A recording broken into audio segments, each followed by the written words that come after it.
demoralization, depression, a sense of powerlessness, they retreated. Whereas in '68, the movement grew slowly and built up to a peak. Here, the movement peaked to try and stop a war, and then it disappeared.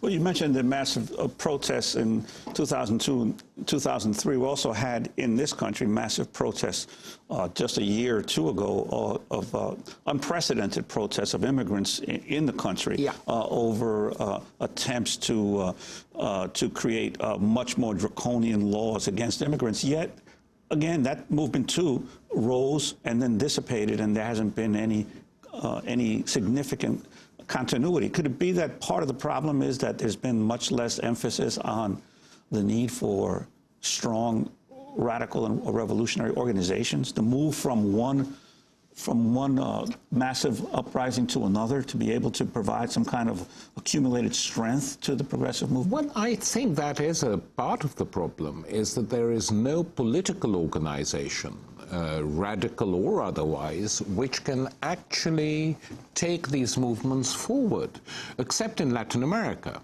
Where, you know, country after country, you have giant social movements in Latin America, and then the result in Venezuela, in Bolivia, in Ecuador, and now in Paraguay, of all places, is victories for people attached to these movements. So Latin America, I argue, is one of the few places where there is hope, but in the rest of the world, movements rise and fall. I mean, we could say in a way that an unusual development in Western politics is the size of audiences which Barack Obama is getting. He's energized youth in a way that they weren't energized before. And it's foolish and sectarian to say, but it's the Democrats. Yeah, it is, but that's not the interesting thing. The interesting thing is that a young generation has become attracted to politics again. The question is, will it remain so if the Democrats win? But it's an interesting phenomenon.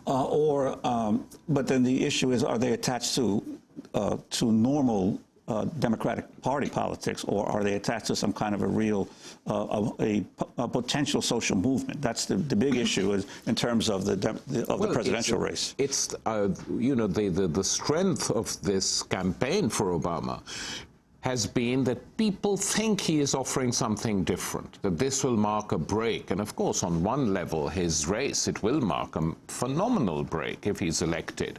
But whether it will on other things, of course, remains to be seen. If he wins, my advice to everyone here is to be at the celebrations in Washington with banners saying, pull out of Iraq now, is to make it a big anti-war moment, because since he's used his opposition to the war in Iraq in this campaign, one shouldn't stay aloof from this movement, but find ways of intervening in it.